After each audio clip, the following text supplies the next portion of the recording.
Hello friends. जैसे कि आप लोगों को विदित ही है, पीटीटी 2023 के लिए काउंसलिंग है तो प्रोसेस स्टार्ट हो चुका है। काउंसलिंग के अंदर क्या क्या प्रोसेस होते हैं, उसमें पहला प्रोसेस ये होता है कि स्टूडेंट को रजिस्ट्रेशन करना होता है और रजिस्ट्रेशन शुल्क 5,000 रुपये है। फीस यदि आपकी वेरीफाई हो जाती है तो उसके बाद में नेक्स्ट प्रोसेस होता है आपके द्वारा कॉलेज का सिलेक्शन। आप अपनी प्रेफरेंस के अकॉर्डिंग कॉलेज फिल करते हैं कि मुझे ये कॉलेज चाहिए। प्रेफरेंस 1 नंबर पे मान लीजिए एक्स कॉलेज चाहिए, सेकंड नंबर पे जेड कॉलेज चाहिए, कुछ भी। और जब आप कॉलेज सेलेक्ट करता है तो वहां पर आपसे डिस्ट्रिक्ट भी मांगे जाएंगे और आपसे एक और ऑप्शन पूछा जाएगा एनीवेयर राजस्थान का, कि आप राजस्थान में कहीं भी एडमिशन चाहते हैं। और उसके बाद में आपका अलॉटमेंट होता है। अलॉटमेंट में कुछ प्रोसेस आपको करना होता है। ये सारी चीजें हम आपको अगले वीडियो के अंदर बताएंगे। फिलहाल काउंसलिंग के लिए रजिस्ट्रेशन स्टार्ट हो चुका है और इसका पूरा शेड्यूल वेबसाइट पर दिया हुआ है कि जैसे 25 जून से लेकर के 5 जुलाई तक रजिस्ट्रेशन होगा। उसके बाद में कॉलेज सिलेक्शन का ऑप्शन आएगा, अलॉटमेंट कब होगा, रिपोर्टिंग कब से कब तक होनी है। शेड्यूल से रिलेटेड, स्पेशली शेड्यूल से रिलेटेड और एलिजिबिलिटी से रिलेटेड जो भी इंफॉर्मेशन है वो आप इस ऑफिशियल वेबसाइट पर दी हुई को ही ऑथेंटिक मानेंगे, क्योंकि बहुत सारी भ्रामक वेबसाइट्स आपको मिल जाएंगे जिन जहाँ पर स्टूडेंट को कंफ्यूज करने के लिए कुछ भी इंफॉर्मेशन लिख दी जाती है, तो उसको आप ऑथेंटिक नहीं मानेंगे। इस ऑफिशियल वेबसाइट पर जो भी इंफॉर्मेशन दी जाएगी उसी के अकॉर्डिंग ही आपको आगे का प्रोसेस सारा करना है। बीए बीएड और BSc BEd 4 year degree course होता है और 2 ईयर डिग्री कोर्स में हमारे पास बीएड आता है जो कि आफ्टर ग्रेजुएशन होता है। और इसके लिए एक अधिसूचना जो जारी की गई उसको एक बार आप अच्छे से देख लें कि उसके अंदर आपकी एलिजिबिलिटी है या नहीं, क्योंकि एलिजिबिलिटी चेक करने का काम फाइनली कॉलेज का रहेगा। पीटीटी कार्यालय जो है ये तो आपका केवल एडमिशन का प्रोसेस करने के लिए है कि आपका एडमिशन का जो भी प्रोसेस है कंप्लीट है, रजिस्ट्रेशन से लेकर के अलॉटमेंट तक का ये सारा काम पीटीटी कार्यालय कर रहा है। लेकिन आपको एलिजिबल है या नहीं है इसको चेक करने का काम अभ्यर्थी खुद या फिर उसका जो भी अलॉटेड कॉलेज है वो करेगा। इसके लिए कोई कट ऑफ मार्क्स नहीं है पीटीटी के कि आपका एग्जाम आपने दिया है तो आपका इतने परसेंट वाला ही इसमें पार्टिसिपेट कर पाएगा, ऐसा नहीं है। जो भी कैंडिडेट जिसने भी एग्जाम दिया है और जिसका भी रिजल्ट डिक्लेयर हुआ है वो सब कैंडिडेट ऑनलाइन काउंसलिंग में पार्टिसिपेट कर सकते हैं। एग्जाम में अपीयर होना जरूरी है। जो भी कैंडिडेट अपीयर हुआ है वही ये पार्टिसिपेट कर सकता है। जो कैंडिडेट एब्सेंट रहे थे उनका रिजल्ट एब्सेंट शो हुआ है क्योंकि उन्होंने पार्टिसिपेट ही नहीं किया था एंट्रेंस एग्जाम के अंदर। तो जो भी कैंडिडेट एंट्रेंस एग्जाम में पार्टिसिपेट जिसने भी किया है वो सारे के सारे काउंसलिंग के लिए रजिस्ट्रेशन करवा सकते हैं। इसका कोई कट ऑफ नहीं है। रजिस्ट्रेशन फीस 5,000 रुपये है, जो आपको ई मित्रा के माध्यम से या फिर ऑनलाइन जो भी आपको सुविधा हो उसके अकॉर्डिंग करेंगे। और ये सारा एक एलिजिबिलिटी से रिलेटेड दे रखा है, आप इसको एक बार देख लें। अभ्यर्थियों के द्वारा प्रवेश हेतु उनके द्वारा चयनित विकल्पों की प्राथमिकता को ध्यान में रखते हुए अभ्यर्थी के संकाय, फॉर एग्जांपल बीए है, ग्रेजुएशन उसकी बीएससी थी या बीकॉम थी, कॉमर्स है, साइंस है, आर्ट्स है, उसके अकॉर्डिंग रिलेवेंट कॉलेज के अंदर यदि वो सब्जेक्ट जो उसने सिलेक्ट किए हैं उसमें से कोई एक सब्जेक्ट पढ़ाया जाता है तो आपको वो कॉलेज अलॉट होगा यदि आपने वो कॉलेज सेलेक्ट किया है। पर ये अलॉटमेंट मेरिट के बेस पे होगा जिसमें कैंडिडेट की कैटेगरी, सब कैटेगरी, उसके मार्क्स, इन सबको बना यूज में लेते हुए एक मेरिट बनेगी और अवेलेबिलिटी ऑफ सीट जो भी है उसके अकॉर्डिंग आपका अलॉटमेंट होगा। यदि आप एडमिशन कंफर्म रखना ही चाहते हैं, आप ये चाहते हैं कि हर हाल में मेरा एडमिशन हो, तो हम आपको सलाह देंगे कि आप ज़्यादा से ज़्यादा विकल्प भरें। जितने ज़्यादा ऑप्शन आप भरेंगे उतना ही आपकी संभावनाएं बढ़ती हैं। लेकिन डिपेंड करता है कि जो भी आपने सिलेक्ट किया है उसके बावजूद यदि सीट उपलब्ध है तो आपको मिल पाएगी, लेकिन एक संभावना बढ़ जाती है कि आप ज़्यादा कॉलेज सिलेक्ट करते हैं तो आपके ऊपर ज़्यादा से ज़्यादा प्रोसेस होगा, तो संभावना ये रहती है कि हो सकता है आपका एडमिशन हो जाए। यदि आपने विकल्प ही सीमित सेलेक्ट किए तो संभावना थोड़ा कम हो जाती है। तो ये सारा एक शेड्यूल आप एक बार देख लें, अपनी एलिजिबिलिटी खुद चेक कर लें। ऑनलाइन काउंसलिंग प्रक्रिया के प्रथम चरण में अभ्यर्थी को अंक तालिका में दी गई काउंसलिंग आईडी का उपयोग करते हुए 5,000 रुपये जो शुल्क है वो जमा करवाना है। उसमें आपकी कैटेगरी सब कैटेगरी सब दिखाई गई होती है, तो उसके अकॉर्डिंग आपके पास सारे डॉक्यूमेंट भी होने चाहिए, खासकर रिजर्व कैटेगरी से रिलेटेड। SC ST है, OBC है, MBC है, EWS है, डाइवर्स विडो या डिफेंस कैटेगरी के जो भी डॉक्यूमेंट आपके पास वो होने चाहिए, क्योंकि जब कॉलेज अलॉट होगा तो आपसे ये सारे डॉक्यूमेंट अपलोड करवाए जाएंगे और वो डॉक्यूमेंट आपके पास होने चाहिए। उस वक्त ये नहीं होगा कि आपके पास डॉक्यूमेंट ही नहीं है, क्योंकि कुछ डॉक्यूमेंट ऐसे होते हैं जो कि केवल 1 साल के लिए ही वैलिड होते हैं, आपको उसको हर साल बनवाना होता है। तो ये सारे डॉक्यूमेंट आपके पास होने चाहिए, जिसके लिए भी आपको जिस भी कैटेगरी को बिलोंग करते हैं उसका डॉक्यूमेंट आपके पास होना चाहिए। तो ये सारी इन्फॉर्मेशन एक बार आप प्रेस जो विज्ञप्ति दे रखी है इसको देख लें, अधिसूचना को। अभी हम बात कर रहे हैं कि हम काउंसलिंग के लिए रजिस्ट्रेशन कैसे करेंगे। हम 2 ईयर डिग्री कोर्स वाले के लिए बात करने जा रहे हैं। हमने यहाँ क्लिक किया to B A 2 year course. जैसे इस पर क्लिक करेंगे आपको पूरा एक विंडो मिल जाएगा जिसमें आप 2 ईयर डिग्री कोर्स के लिए अपना सारा प्रोसेस करेंगे। शेड्यूल को आप हमेशा देखते रहें, लास्ट डेट का खास ख्याल रखें, लास्ट डेट का इंतजार ना करें, उस समय रहते ही अपना रजिस्ट्रेशन कंप्लीट कर लें। तो हमने ये ऑप्शन आपके पास ऑलरेडी है, रिजल्ट आप देख ही चुके हैं। एप्लीकेशन फॉर्म रीप्रिंट का ऑप्शन आपको दे रखा है और ये आप रीप्रिंट करके एप्लीकेशन फॉर्म को संभाल के रखें, क्योंकि फाइनली जब आप कॉलेज में पढ़ने जाएंगे तब आपसे ये फॉर्म मांगा जा सकता है। ये फॉर्म आपको अपने पास संभाल के रखना है, PTT कार्यालय नहीं भिजवाना है। तो अभी हम बात कर रहे हैं रजिस्ट्रेशन फॉर काउंसलिंग के लिए, इस पर आप क्लिक करेंगे। तो जैसे आप क्लिक करते हैं आपके सामने एक विंडो खुल करके आएगी। जब रिजल्ट आया था उस टाइम भी हमने आपको बताया था कि आपकी काउंसलिंग सीरियल ID आपको रिजल्ट में मिल जाएगी, वो आपको संभाल के रखनी है।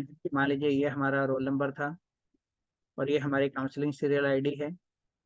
कैंडिडेट का नाम, मदर्स नेम और डेट ऑफ बर्थ जो भी कैंडिडेट की है वो यहाँ से सेलेक्ट करेंगे। ये आपकी कॉन्फिडेंशियल इंफॉर्मेशन है। ऑफिशियल वेबसाइट के अलावा किसी भी थर्ड पार्टी वेबसाइट पे जाकर के इसको शेयर ना करें, क्योंकि ये आपकी कॉन्फिडेंशियल इंफॉर्मेशन को यूज में लेकर के आपके डाटा में यदि कोई भी कल को कॉलेज चॉइस में कोई अपडेशन कर देता है तो इसकी जिम्मेदारी कैंडिडेट की खुद की होगी। इसको आप संभाल के रखें, किसी भी थर्ड पार्टी वेबसाइट पे जाकर इसको शेयर ना करें। 5,000 रुपये रजिस्ट्रेशन फीस जमा कराने के लिए 2 मीडियम है। आप ई मित्रा का चालान निकाल करके ई मित्रा कियोस्क पे जाकर के जमा करवा सकते हैं, या फिर ऑनलाइन मीडियम से भी जमा करा सकते हैं। ऑनलाइन मीडियम का मतलब केवल ये नहीं कि केवल ICICI बैंक की ही मिलेगी, वहाँ पर आपको सारे बैंक ऑप्शन मिल जाएंगे, credit card, debit card, net banking, सारे ऑप्शन आपको मिल जाएंगे। मान लीजिए हमने इसको सिलेक्ट कर लिया बैंक को और उसके बाद में हमने यहाँ से इसको प्रोसेस किया लॉगिन। यदि आपकी इंफॉर्मेशन करेक्ट है तो आपके सामने ये विंडो खुल करके आ जाएगी, जिसमें आपकी कुछ डिटेल आपको मिल जाएगी। इसके अलावा आपको यहाँ पासवर्ड जनरेट करना है खुद का। ये पासवर्ड आप संभाल के रखेंगे, क्योंकि जब आप चॉइस फिलिंग करने आएंगे तब आपसे पासवर्ड मांगा जाएगा और ये पासवर्ड आप सावधानी पूर्वक अपने पास संभाल के रखें। बैंक अकाउंट नंबर आपसे मांगा जाएगा, क्योंकि जब आपका सिलेक्शन यदि नहीं होता है या एडमिशन आपका कैंसिल हो जाता है या आपका एडमिशन हो ही नहीं पाता किसी भी रीजन से, तो उस केस में आपके द्वारा जमा कराएगी फीस में से कुछ अमाउंट डिडक्ट करके बाकी का अमाउंट आपको रिफंड किया जाएगा। तो वो किस अकाउंट में रिफंड किया जाएगा वो डिटेल आपको यहाँ पर भरनी है। आप द्वारा भरे गए बैंक खाता संख्या में ही आपको महाविद्यालय आवंटित नहीं होने की स्थिति में रजिस्ट्रेशन शुल्क रिफंड किया जाएगा। अतः बैंक खाता संख्या तथा बैंक खाता धारक का नाम सही जांच कर अंकित करें और कोशिश ये करें कि अकाउंट डिटेल कैंडिडेट की खुद की होनी चाहिए। क्योंकि अकाउंट डिटेल यदि गलत है और गलत अकाउंट में पैसा चला जाता है तो इसकी जिम्मेदारी कैंडिडेट की खुद की होगी, क्योंकि ये फिल किसके द्वारा किया जा रहा है, कैंडिडेट के द्वारा। तो यहाँ सबसे पहले आप बैंक अकाउंट नंबर डालेंगे। मान लीजिए हमने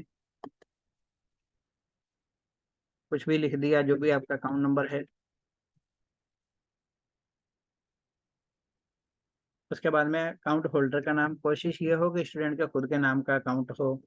और बैंक का नाम, ब्रांच, मान लीजिए हमने क्या कर दिया, बोर्ड कैंपस। और आपका IFSC कोड मांगा जाएगा।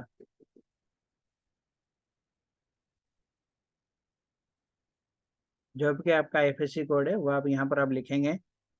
और दूसरा, जब आपने एप्लीकेशन फॉर्म भरा था उस वक्त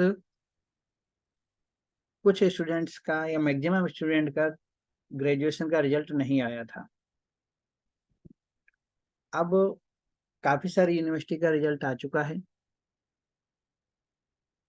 तो ऐसे में आप, क्योंकि उस वक्त आपने एप्लीकेशन फॉर्म के अंदर भरा था अपीयरिंग, अब उनका रिजल्ट आ गया है तो उसको यहाँ पर सेलेक्ट करना है कि आपका स्नातक परीक्षा परिणाम घोषित हो चुका है। यस करते हैं तो आपसे परसेंटेज मार्क्स मांगे जाएंगे। याद रखिए, हो सकता है कुछ स्टूडेंट का रिजल्ट आज भी ना आया हो। जब अलॉटमेंट होगा और आप रिपोर्टिंग करने जाएंगे, तो जब जिस दिन अलॉटमेंट हो गया उस दिन तक आपका रिजल्ट आना जरूरी है। क्योंकि जब आप रिपोर्टिंग करेंगे तो यदि आपका रिजल्ट नहीं है तो आपका एडमिशन कंफर्म आना ही नहीं जाएगा, क्योंकि ये पता नहीं कि आपका रिजल्ट आया नहीं, आप फेल होंगे या पास होंगे। तो ऐसे में आपका रिजल्ट उस टाइम तक आना जरूरी है।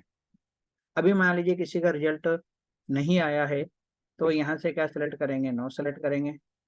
और यदि रिजल्ट आ चुका है तो आप यहाँ से सेलेक्ट यस कर लेंगे। यस करेंगे तो पासिंग ईयर। अब यहाँ पर आपसे मार्क्स मांगे जा रहे हैं यूजी या पीजी, क्योंकि हो सकता है कि कुछ कैंडिडेट की एलिजिबिलिटी पीजी के परसेंटेज के बेस पे हो।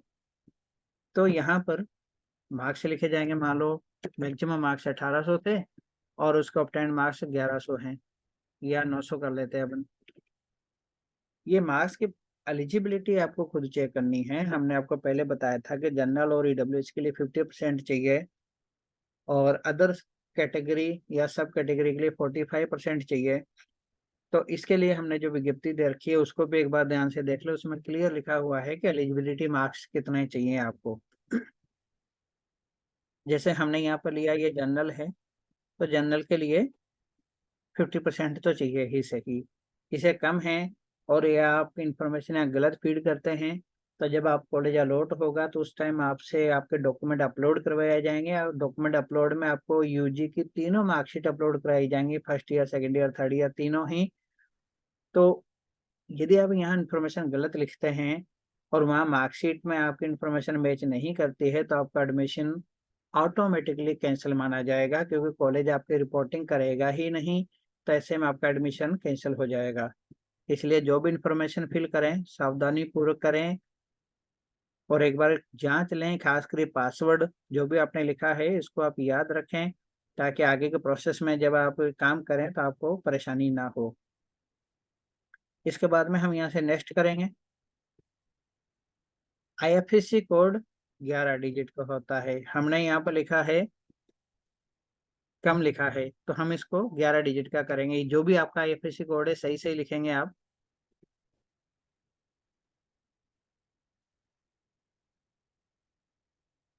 जो भी IFSC कोड है वो आपने लिखा, उसके बाद में नेक्स्ट किया तो ये आपके सामने एक पेमेंट इनवॉइस बन करके आ गई। इस पेमेंट इनवॉइस का आप प्रिंट लेकर के संभाल के रखें। ये आपके फाइनल रिसिप्ट नहीं है, याद रखिए। ये फीस जमा होने से पहले की है। इसको ये नहीं मानेंगे कि मेरी फीस जमा हो गई है।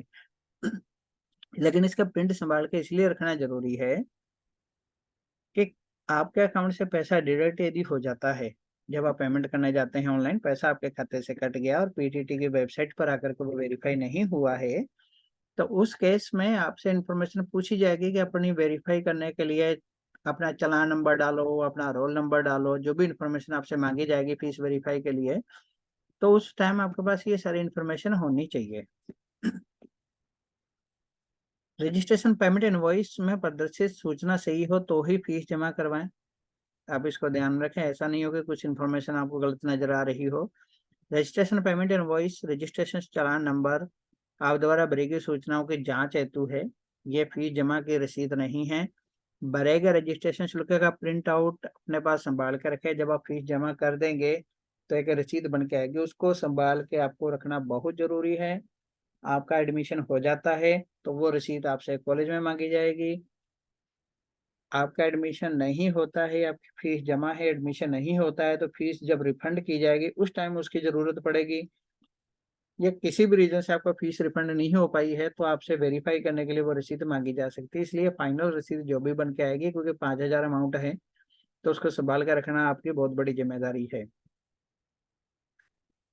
फीस जमा कराने के लिए यदि आपने ई मित्रा लिया है तो रिसीट प्रिंट होकर जाएगी, पूरा के चालान फॉर्मेट उसको आप कियोस्क पे ले जा करके जमा करा देंगे।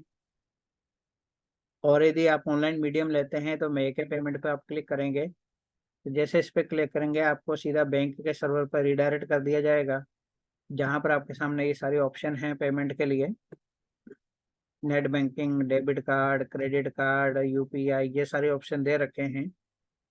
आप नेट बैंकिंग लेते हैं तो आईसीआईसी रिटेल है, आईसीआईसी कॉर्पोरेट, या इसके अलावा आप यहाँ पर अदर बैंक ऑप्शन सेलेक्ट करेंगे।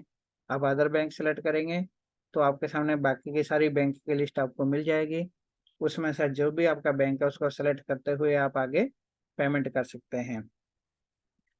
जैसे ही आप पेमेंट करेंगे, बैंक का सर्वर आपको रिडायरेक्ट करके वापस पीटीटी की वेबसाइट पे भेज देगा, जहां पर आपके पास साथ ऐसी एक रिसिप्ट बन करके आ जाएगी, जिसमें क्या मिलेगा, बैंक ट्रांजैक्शन स्टेटस शो करने का है। और ये बहुत इंपॉर्टेंट है, इसको आपको संभाल के रखना है फीस जमा के बाद।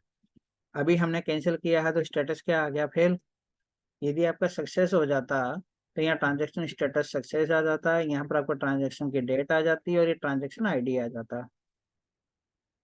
इसको आपको संभाल के अपने पास इसलिए रखना है कि कल को कभी भी आपसे फीस रिकनसाइल पूछी जाएगी तो आपके पास ये होना चाहिए। तो आप इसको प्रिंट आउट लेकर के अपने पास रखें और आगे के प्रोसेस के लिए इसको यूज में लेवें।